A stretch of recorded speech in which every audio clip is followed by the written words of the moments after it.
On today's Cardinals squad show, the Cardinals get absolutely dominated against the Broncos. We'll give our unfiltered up thoughts, talk about roster decisions, and if the Redbirds have the depth necessary to make the playoffs. Let's go. Rise up, Red Sea. It's the Cardinals squad.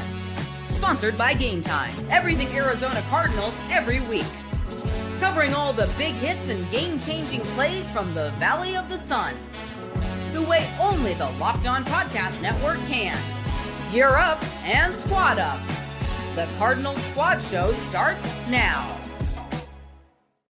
What is up? Welcome back into the Cardinals Squad Show. My name is Benjamin Garcia, host of the Ben Garcia Show mornings on YouTube and a credentialed Arizona sports media member. Thanks for making Locked On Cardinals Squad Show your first listen here on this beautiful Saturday night. Don't forget the Locked On Cardinals Squad Show is free and available on all platforms, including YouTube. So click that follow or subscribe button. Do what thousands of other Cardinals fans have already done. Become an everydayer and get locked onto the Cardinals here each and every day. Today's episode is brought to you by Monarch Money. Take control of your finances with Monarch Money. Use code LOCKEDONNFL at monarchmoney.com for 50% off your first year. Join me today from your regularly scheduled Locked On Cardinals show and covering the Arizona sports, I guess I should say media landscape for over a decade now, my guy Alex Clancy, and next to him, former ASU football alum and NFL offensive lineman and still Super Bowl champion, Jamil Douglas. What's up, fellas? How was that? Are you guys just absolutely stoked? That was great, right? Yeah. Yeah. I was getting, distracted by paint drying. So I had to go back and forth to kind of see what was more exciting.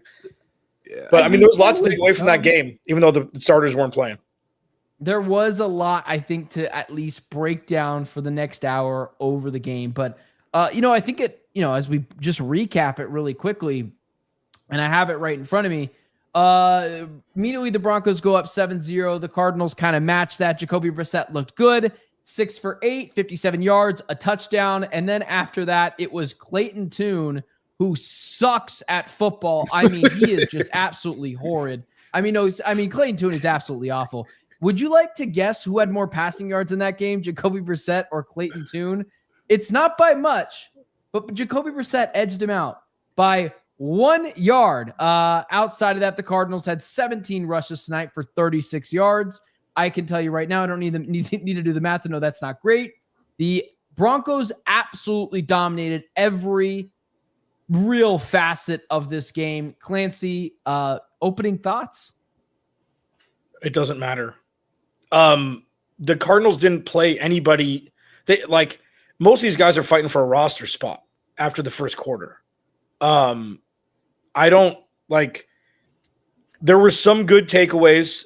Sorry to bother you. I mean, are we good? We're in the middle of a live show. I was just curious if you knew that.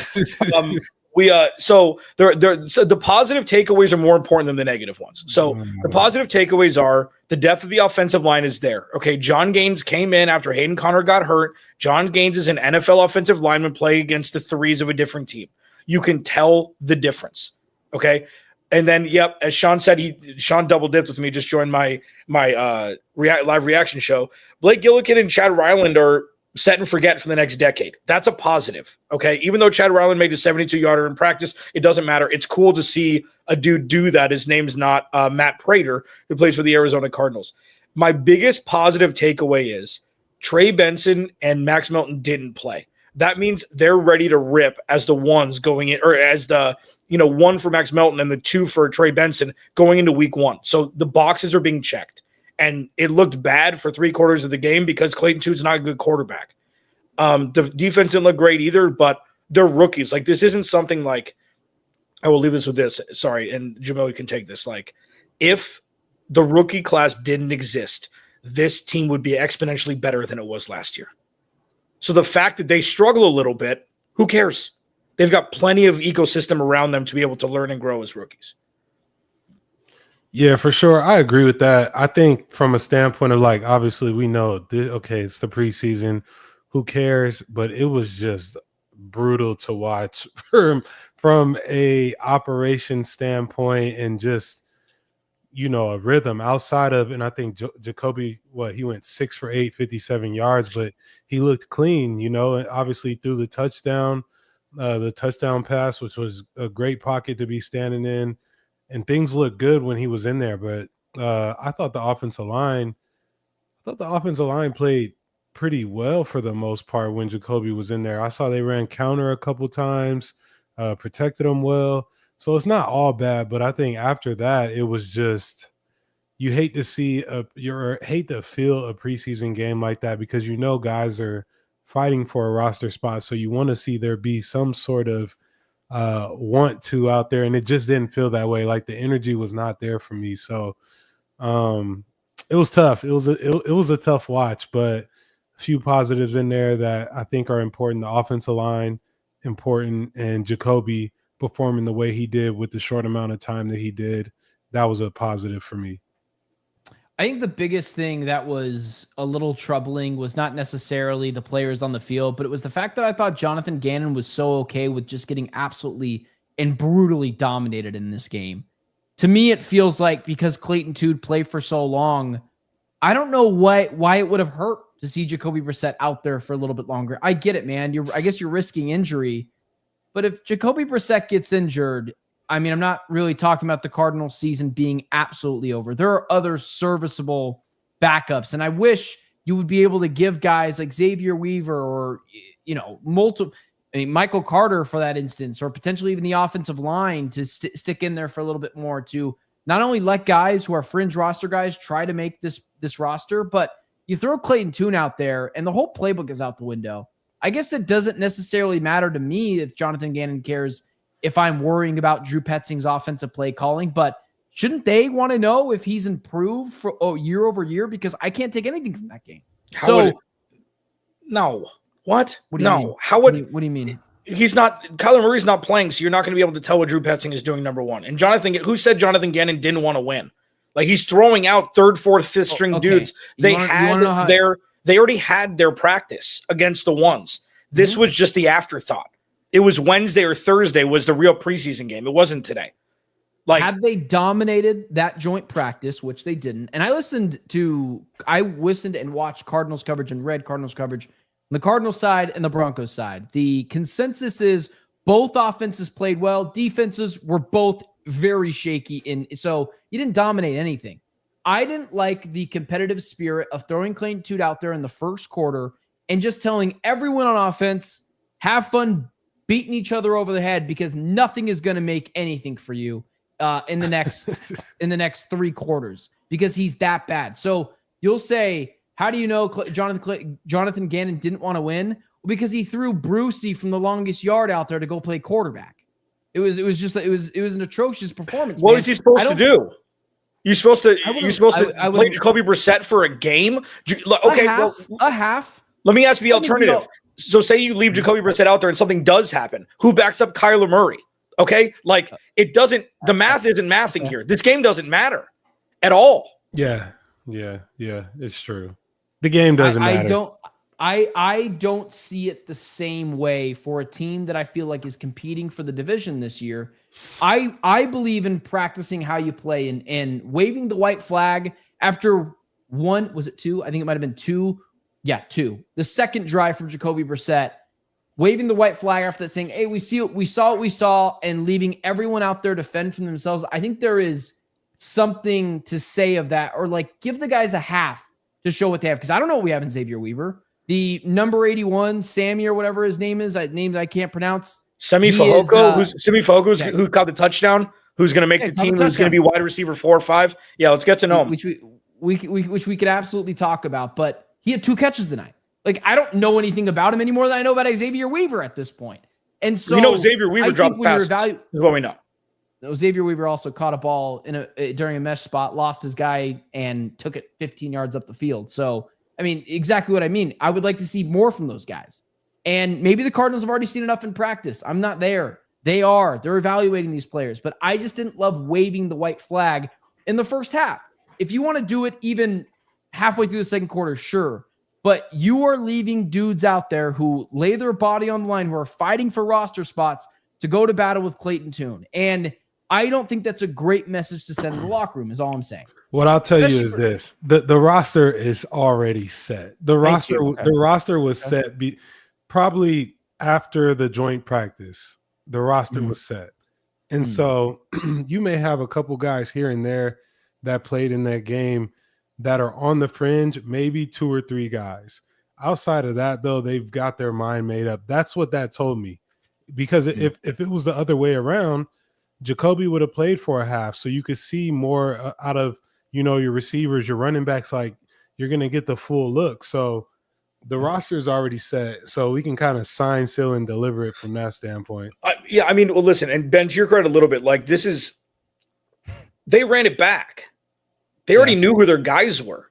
The seniors came back for an extra year. Like, it's not like, oh, let's see. It's the defense is the great wide blue yonder of who's going to start, who's going to play, with the percentages. Even if you start, are you going to play the majority of the snaps? Is Calais going to start, only play 35? Is Walter on? Like, those are all great questions because we have no idea who the hell is going to produce together 11 jerseys on game day. Marv, Trey, James, the offensive line, Michael Wilson, Greg Dortch, it's already set.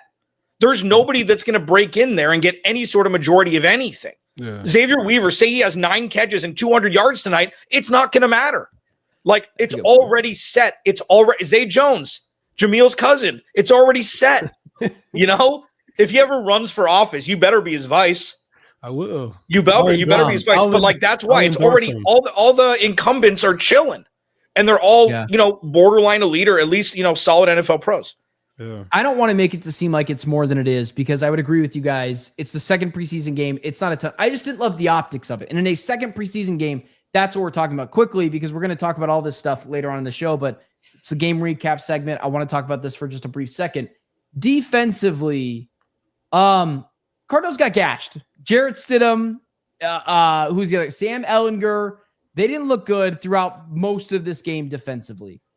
I'll just leave it like this: something or nothing. Because there were Cody Simon, Denzel Burke was out there, Will Johnson. Okay, let's hear it, Jamil. Let's hear it. It's something. I said it last week. The thing that concerned me the most was that they were getting gashed in the run game, and I know the starters didn't play. But when you look at a defensive front, the starters will not always be in the game. Defensive guys have a 2 deep. They rotate.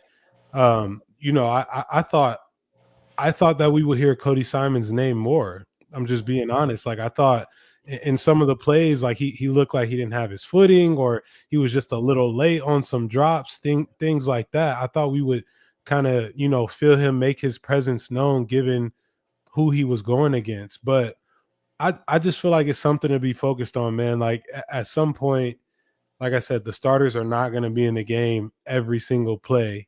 And so you look to have that two deep, those guys be able to establish the line of scrimmage as well.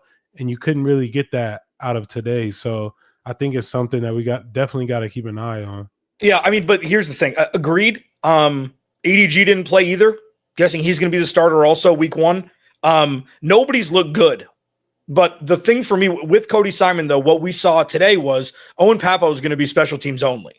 Like, he may be the outside, the 5th dude in rotation. When you have a dude who's been in this system for 3 years going on 4 and Cody Simon starting in front of him, that is at least a little bit of a step forward. Okay. Now listen, Mike, like, Jordan Birch got to the quarterback again, had a penalty called back for another sack today. Okay. So Jordan Birch is going to be a situational pass rusher immediately. Check box. Katan Crawford, it wasn't a tackle for loss. I think it was a 1-yard gain, but it was Buda Baker out of nowhere stopping a chunk gain.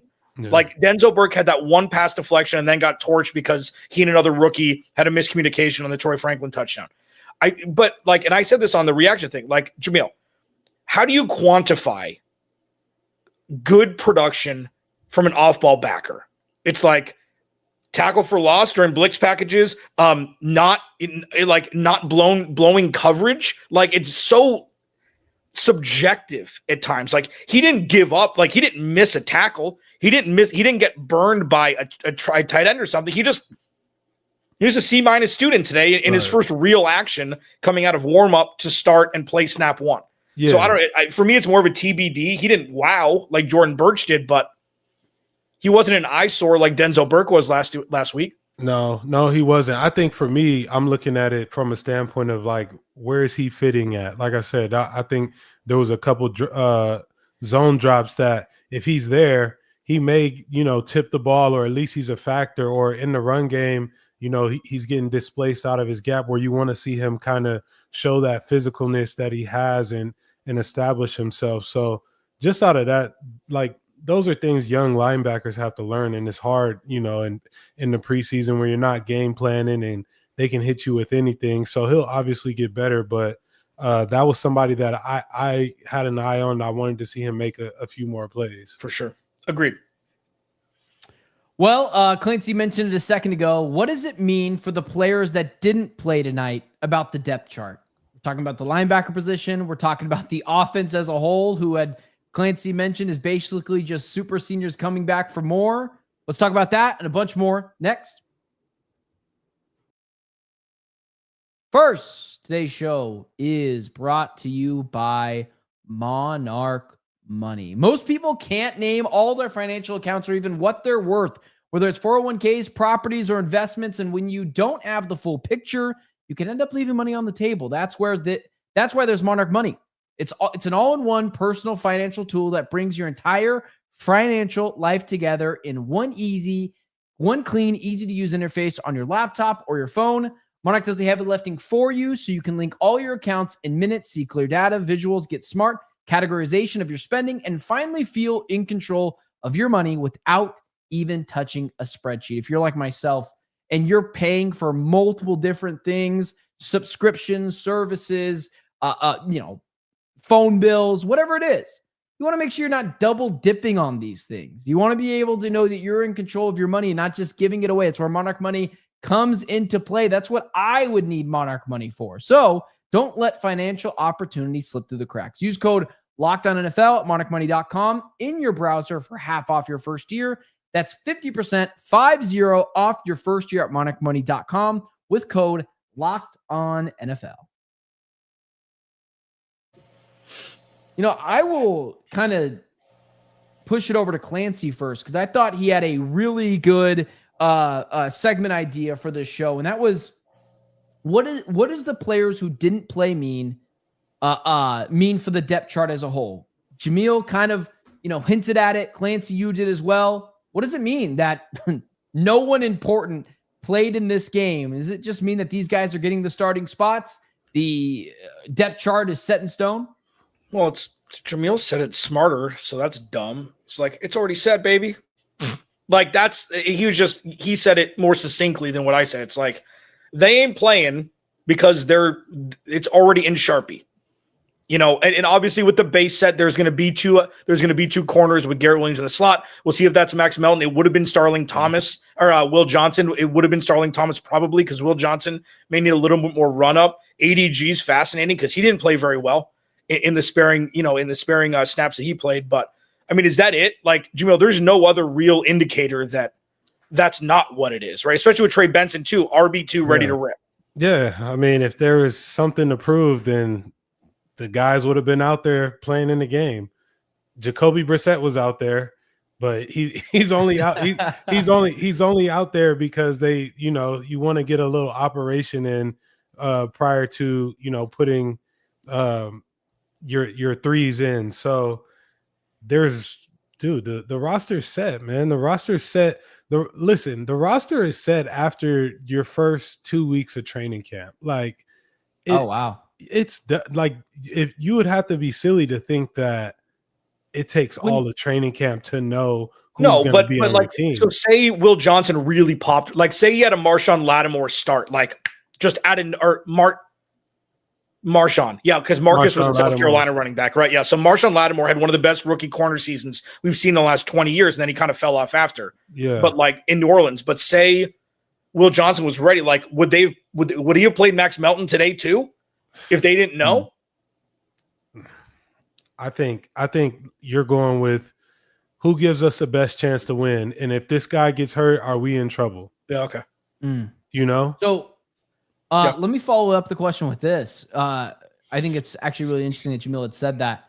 When you say that this roster is set. I mean, you've obviously lived this, man. You played 7 years in the NFL. When you say the roster is set likely after 2 weeks, do you mean every single player, or are players actually fighting for spots in this second game? Like, is the whole 53 set, or are you just talking about more for second string guys? No, I'm talking about the whole 53. I'm talking about from a standpoint. You may have had 3 or 4 guys that played in today's game that are going to be the bottom of the roster guys.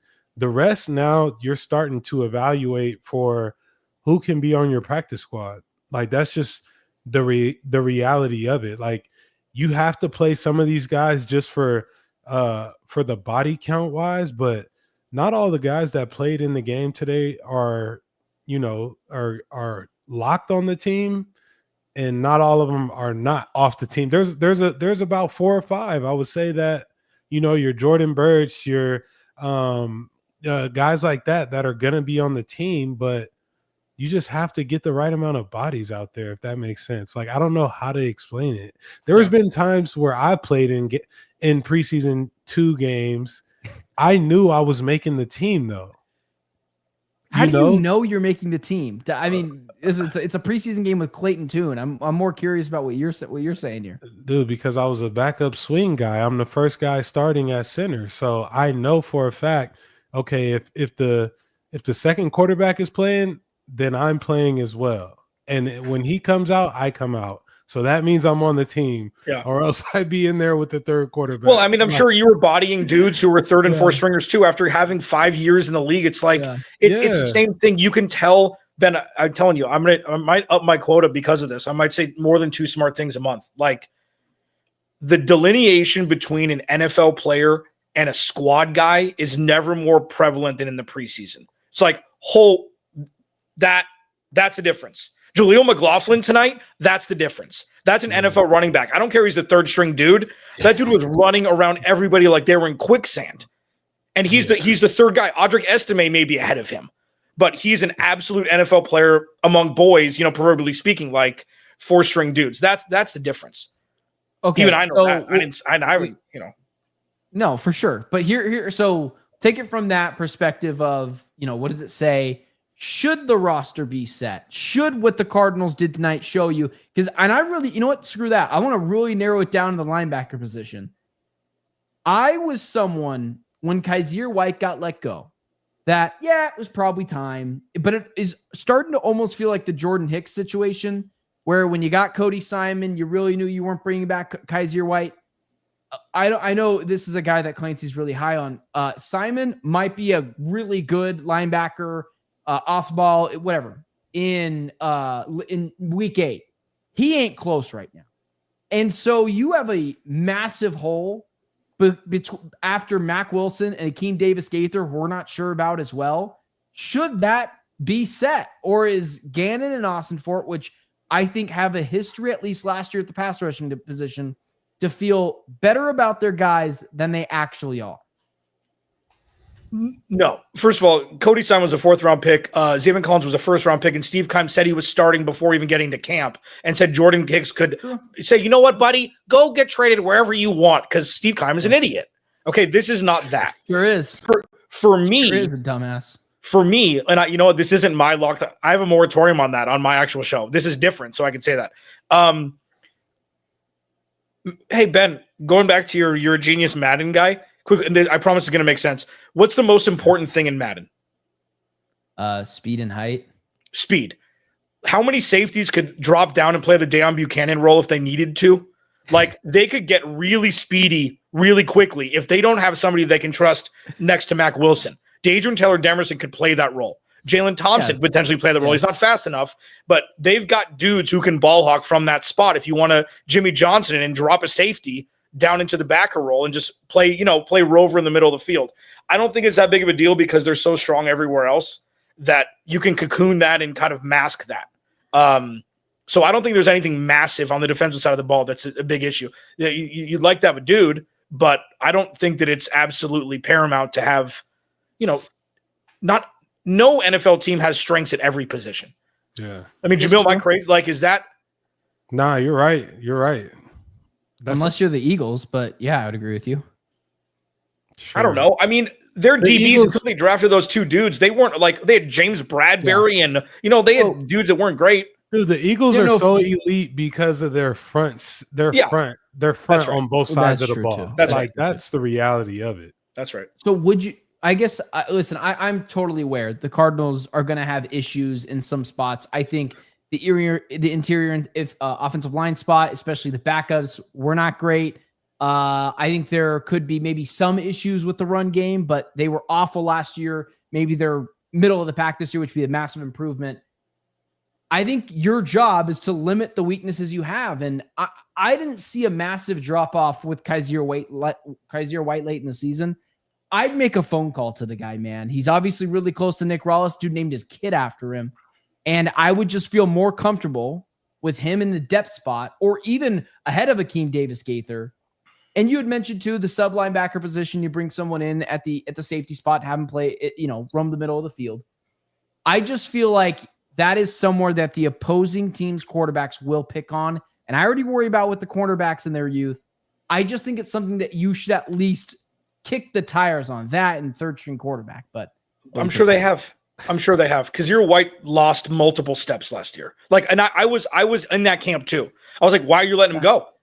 Give him a 2-year deal for $17 million with a team option after the first year and front load the guarantees. Like, it's a no-brainer. I wanted them to bring in CJ Mosley before he retired. I'm like, dude, what? I mean, he was great until he got hurt last year, but I think they know. Just like the offensive line, even if they don't necessarily agree with it, and I don't think Evan Brown should be starting, or Isaiah Adams should be starting at right guard, but they know at this point in the year, it's just, I don't know. I think they're ready with it, and they're gonna grow with it, and they'll see what happens. Jamil? I mean, yeah. My thing is like, I don't know if you feel comfortable with bringing in somebody when you've been riding with certain guys during training camp. Like, to me, that's kind of where your bread is buttered, I guess. It's like, all right, we know that this guy has been through our training camp and we're going to ride with him. And they've got to feel confident in who they've got there, because it's too late. It's too late at this point to just make an acquisition and just plug and play. I just feel like they're good with where they are right now. And one last thing, because Kazir White was a little bit more of a household name, but he wasn't incredible in Philly. He was like a Georgia linebacker when they had that just vaunted front of Jalen Carter, like the Nolan Smith, who's like, hey, I play linebacker when there's 3 dudes who could take on 12 up front. It makes my job easier. Kazir White was kind of like that with the Philly front, but he came over. He was fine. He was good.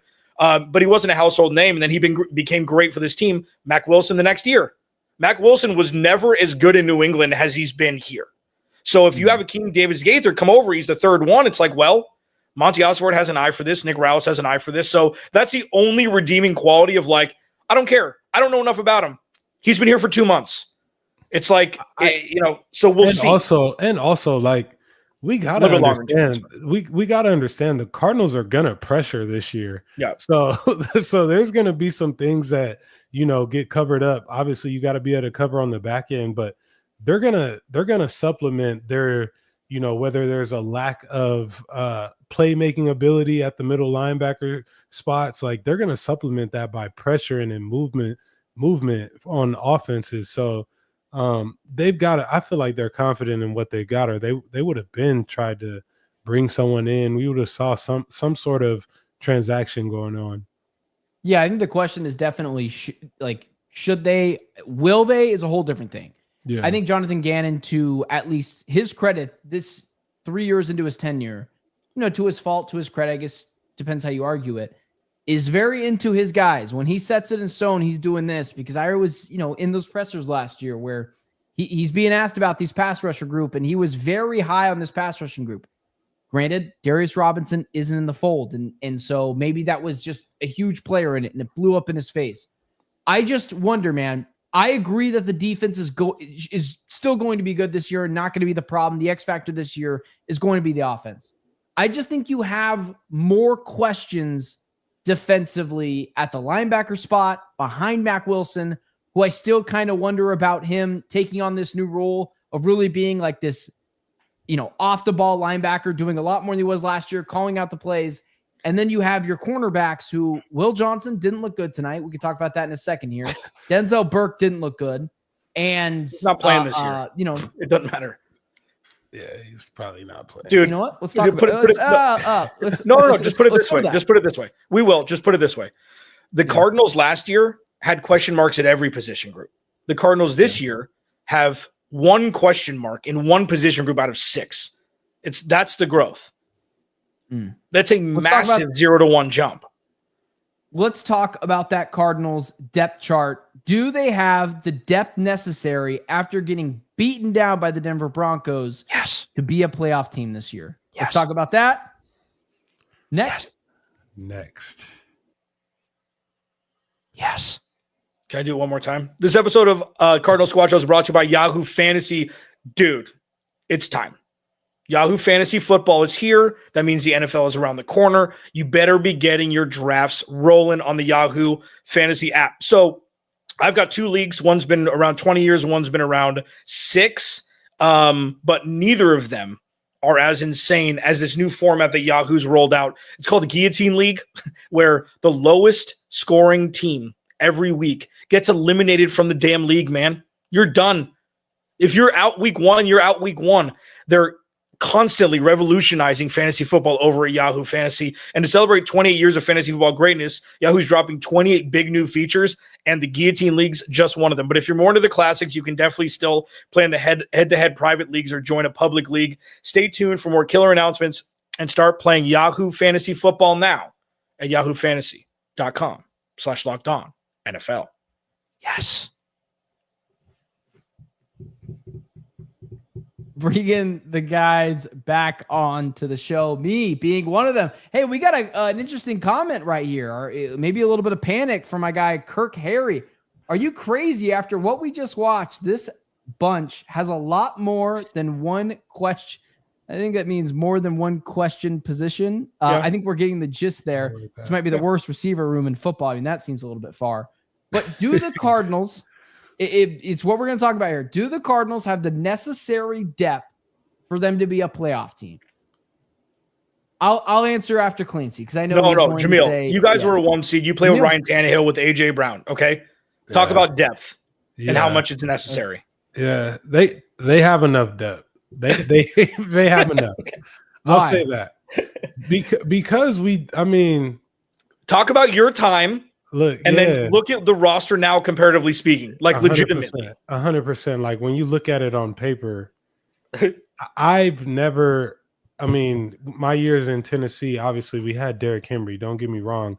Outside of that, though, like there wasn't a ton of playmakers listed on our roster. We had AJ Brown in his rookie season, second year as well. But these guys got tight end, receivers, 2 running backs, quarterback, it's a defense. It's just we didn't have all of that, and we were contenders. So they have the depth to do it, man. Now, can they do it? That's a different question. So the biggest AJ Brown had 1,000 yards and 8 touchdowns as a rookie. Damn. Yes. Sorry. Animal. And you know what's crazy about it? You know what's crazy about it? On 52 receptions too. Exactly. He was only getting 4 targets a game because Derrick Henry was getting 25 carries a game. So one of his 4 catches were going for 85 yards plus every game. It was ridiculous. Was that Delaney or Austin Hooper? We had both. We had both of them. We had Delaney my first year, and then we had I can't remember my second year, dude. Because Delaney had a monster year and a half. Yeah, and then he got hurt. He got hurt. And then he never recovered. That's right. Anyways, back to Cardinal Squad Show. Yeah, so listen. The biggest character assassination you can make on Kyler Murray is that this team doesn't have depth offensively. This team has a tight end 1 bona fide. An RB1 light. So he says he's the 12th best running back in the league. Okay. There's 20 other teams that don't have that. There are 29 other teams that don't have a Trey McBride. Yeah. There are 20 other teams that don't have a Yalta Froholt. There are 20 other teams that don't have a Paris Johnson Jr. if he takes that step from year 1 to year 2 to year 3. Like, this is Looney Tunes thinking that the Cardinals don't have, even if it is a little bit top heavy on offense, that's okay. You just need your dudes to be able to put up the numbers necessary to score more points than the other team, more than they score more points than you. Yeah. So the Cardinals have plenty. So the character assassination on Kyler Murray is, yes, they've got plenty of depth. It's a matter of putting it together and Kyler and Drew Petzing evolving this offense. Defensively, yes. Yes. Right? I mean, am I crazy? Like, Ben, like, do you disagree? It's always like, what so more stupid. could they have under a salary cap? I would agree with you guys. However, I don't like to do that on the show, but it's so stupid because you guys always take the good takes. So I'm just going to start going you first. You mean the rational? Go first, man. Go first. These are just the better takes. I'm going to disagree.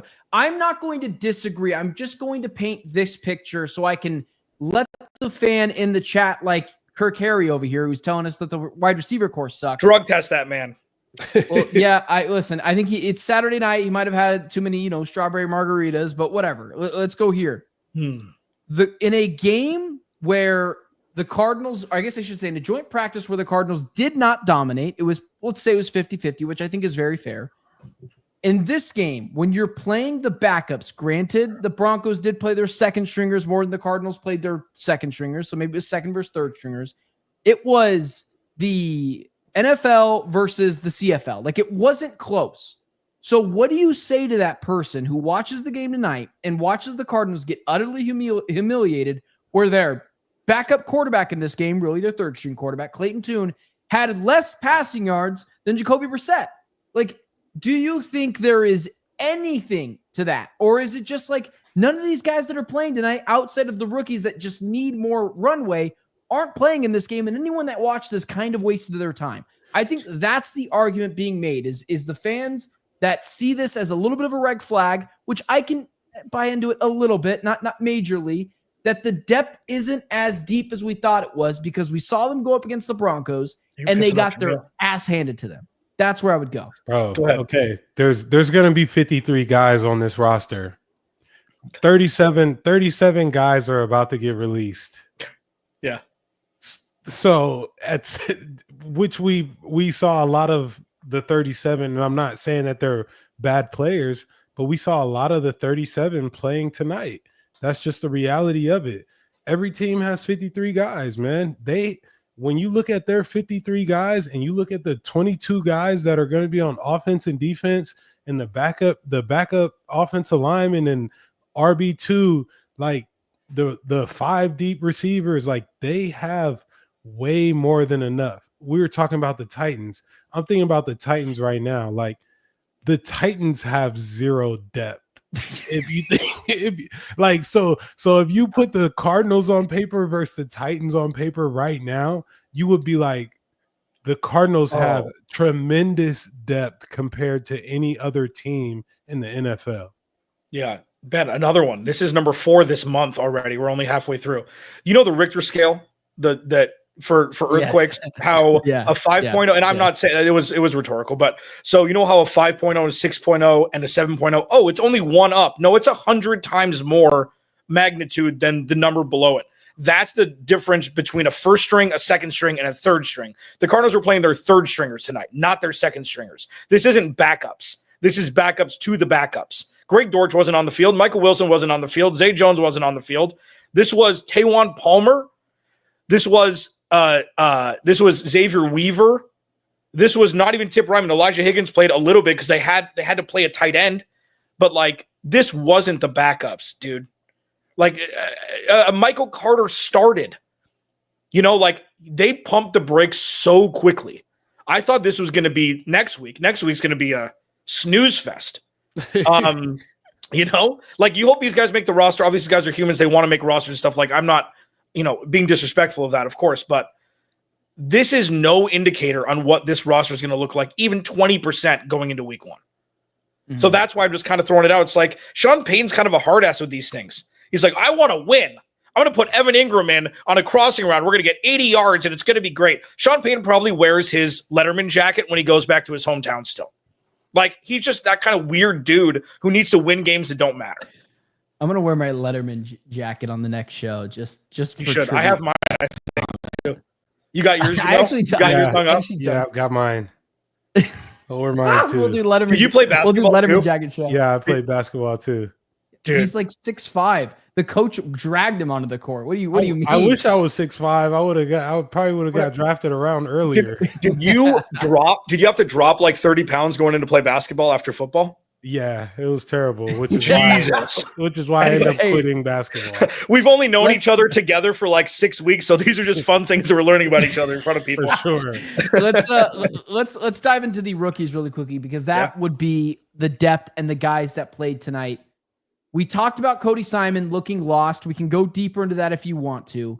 However, Will Johnson now has had a string of a bad practice on Thursday. He was just bad. And then today, I wouldn't say he was awful, but I think, to put in the words, and I'll steal Clancy's tweet from this, is welcome to the NFL moments. Any concern for Will Johnson? And then, we can get to the other guys as well, because Jordan Birch, I thought, still looked pretty good tonight, Clancy. It's going to be trial by fire. Like in week one, he's going to play probably 25 or 30% of the snaps. You can slow burn it. Max Melton's shown that he didn't play tonight. Max Melton's shown that he's the dude. And here's the thing. They drafted him 47th. It changes all the optics. They didn't draft him 16. So there's not that like inherent pressure to be like, hey, you have to be good right away, please. Like it's not. They're good. They'll be all right. And maybe they're not. Maybe I'm completely overstating what the DB room is right now. But you've got Uncle Buda Baker over the top with Jalen Thompson. It's like this is the best cornerback room he's had. So I think he's going to be fine. I think it's much ado about nothing. I think it's just something to monitor. Yeah, I say the same. I think 2 weeks in a row we hear his name called for a penalty. It's not where you want to be, but I mean, like I said, the guy is in the vicinity. He did look a little stiff today. I don't know what that was about, but hey, it could be the Denver altitude. It could have been anything. It could be training camp stacking up on a rookie corner that's taking a lot of reps. It's just, you just never know at this point in time in training camp. Guys are trying to get their legs back under them, but I do think he'll be fine, man. I think he's, like Clancy said, he's not being asked to fix something. He's being asked to just come in, learn, play his role, and I think we'll see him make plays. He got to get out of the next preseason game without getting his name called on a penalty, and we'll feel a lot better about it. Yeah, that's right. Both solid takes, but you guys are actually going to let me have the best one when it comes to Will Johnson. And Jamil had it last week. It was the fact that it would have been like Denzel Burke tonight for the first couple of plays looked like, I text you guys, oh, he looks good so far. And then it was downhill from there. Like legitimately after I sent that text, Will Johnson, because the opposing team didn't pick on him pretty much at all throughout this game. I think that says a lot about his development. And again, we'll see what happens in the regular season, but no, they didn't immediately just go after Will Johnson, start targeting him if they didn't feel like he was a weak link, which I think is ahead of schedule for not just a second-round cornerback, but a rookie corner as a whole. So I felt good about Will Johnson. That one penalty was just obviously bad, but I like that I saw a Josh Weinfuss tweet that he went, I think it was 20 miles an hour while catching Evan Ingram.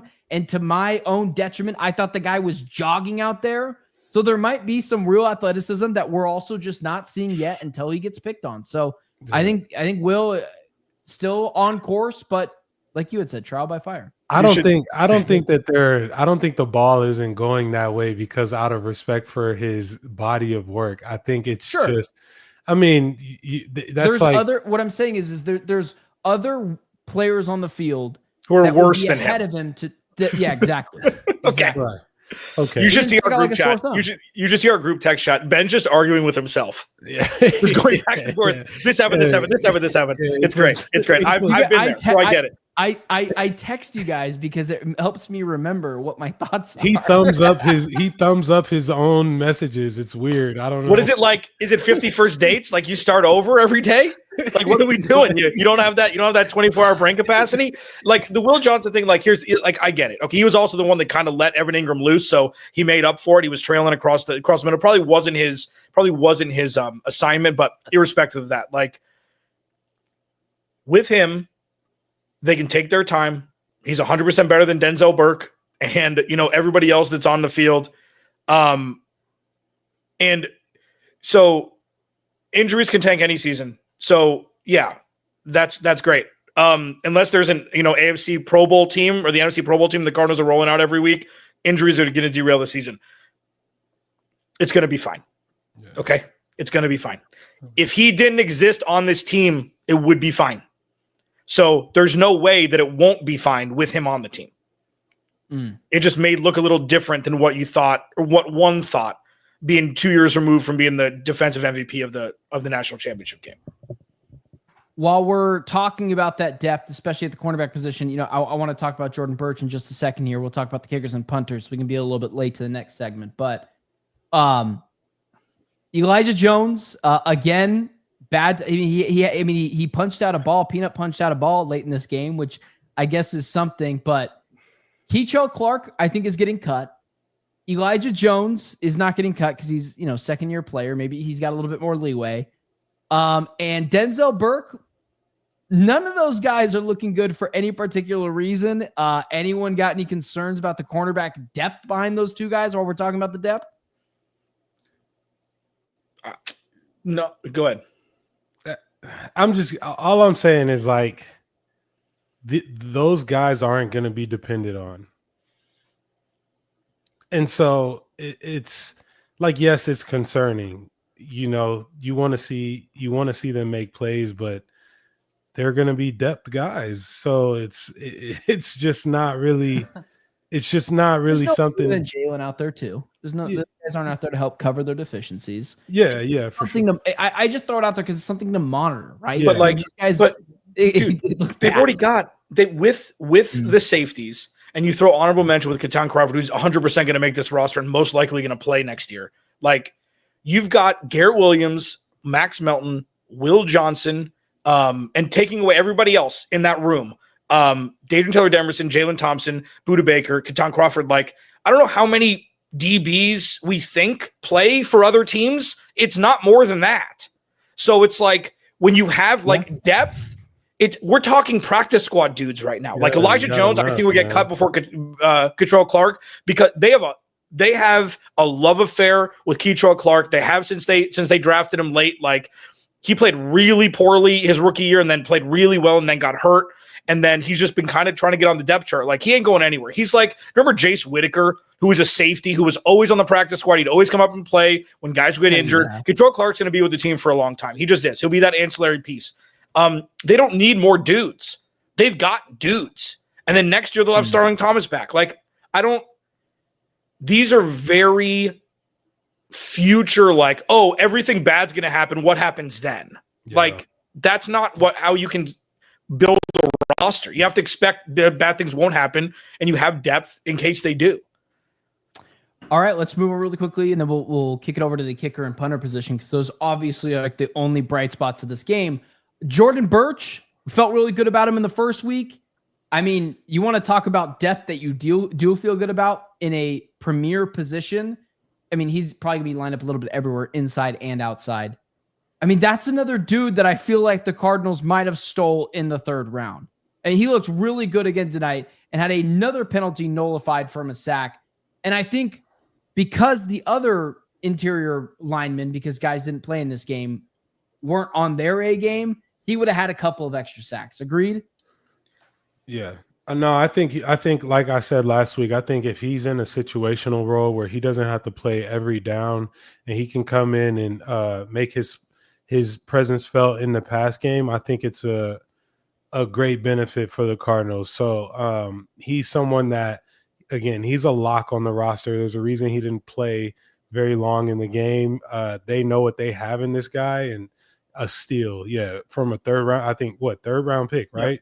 Oregon, like a steal. Like Yeah. he's going to be someone that they go to in those third down situations, and he's going to contribute to the pass rush in a big way. Jamil, real quick before we move on to Gilliken and Chad Ryland, how difficult is it to defend a bull rusher that puts both of his hands in your chest plate and pushes you back onto your heels? Like that's what Jordan Birch, he's not going to be the fast guy. He doesn't have the bend. He is going to push you over and pancake you in some form or fashion. He did that. He pushed the left tackle back into the quarterback. It ended up being a first down, but how difficult is that when somebody just grabs your numbers and just obviously not holding, that's what he does best. Yeah, and that's what you want. That's what you want for just from a defensive standpoint. You want someone that's going to cave the pocket in from the edge, but can also turn the corner. It adds a different dynamic to getting to the quarterback because now, he has the ability to beat the tackle with a quick move, but also he can put his hands in his chest and run down the middle of them and create a smaller pocket. So that's a great benefit to have. Let's move on to everyone's favorite positions. Probably the lone bright spot tonight, where both guys either literally from pregame on to the end of the game looked really good. Chad Ryland, Blake Gilliken, and if we have a little bit of time, just make fun of Clayton Tune more because he is absolutely awful, and we will do that next. And that's analysis. No, seriously, Clayton Tune. He is starting to rival Ryan Lindley for the worst quarterback I've ever seen. But I think Ryan Lindley, we're going to keep him at number one for now. You got to throw Nathan Peterman in there, baby. I think Nathan Peterman is the worst quarterback ever. Oh, Arizona Cardinal? Okay. Jamil, there's a list of like 30. No, I think Ryan Lindley legitimately. This is bias. No, I think Brian Lindley was worse. Listen, Brian Lindley is so bad at the game. I do not want to touch the kicking You want to throw someone under the bus? Who is the worst quarterback? Who is the worst quarterback you played with? He's friends with these people. The worst quarterback I played with? No, see, I'm not going to even say. Okay, yeah. All right. Yeah. Wait a second. Clancy, stop it. If he's going to say it, I want him to say it. No, I'm saying it for him because he's too nice. He ain't going to say that. I'm not going to say who the worst. Did you play with Nathan Peterman? No, I didn't play with Nathan Peterman. I'm not going to say. Why did you say it like that? Why did you say it like that? I'm not going to say. All right, let's move over. I'm probably someone's worst offensive lineman they play with. Like, doesn't if you guys want your comments shared on the screen, if you say something about Clayton Tune, I promise something bad about Clayton Tune, I promise it will go on here because he's the worst player. He is awful. That's because that's going to matter for this season for sure. No, it's something fun to do in the chat, and like, do you really think they're keeping 3 quarterbacks? Hell no. Clayton Tune is getting drop kicked out of this run. I'm going to drive his ass to the airport right now if you want me to. Moving on, because you have to have a little bit of fun at some place's expense. This dude is never gonna have to work again with the money he's made. He doesn't care what I have to say. Moving on. Blake Gilliken and Chad Ryland both looked really good tonight. Chad Ryland hit a 72-yard field goal pregame, and it wasn't even off a tee. He did it with some dude, Blake Gilliken, holding the ball and made it right through the uprights. I understand in elevation, someone said, oh, it doesn't matter because it was an elevation and kicker from Jacksonville. I'm like, what do I care? Jamil, this question is for you. What does it do for a team to know week in and week out, I don't care, in preseason, week in and week out, in the playoffs, that they don't have to worry about their kicker position or special teams at all? Yeah, it saves you a lot of heartache. I'll just put it that way. The last thing you want to have to worry about is going on a drive and you stall out and you don't get points out the drive because you missed the field goal. So it saves you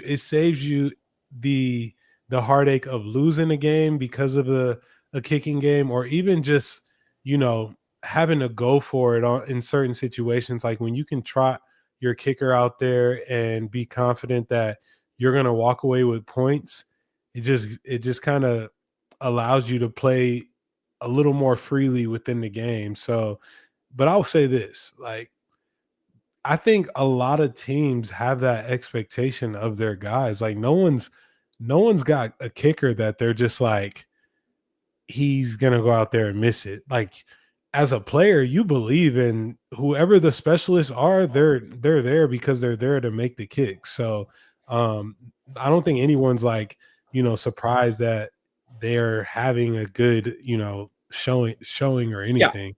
Yeah, dude, are you a mole for a different operation? Are you trying to get Jamil in trouble here? All you're doing is trying to incite him to talk mess about the players that he's played with. Those are your last two questions.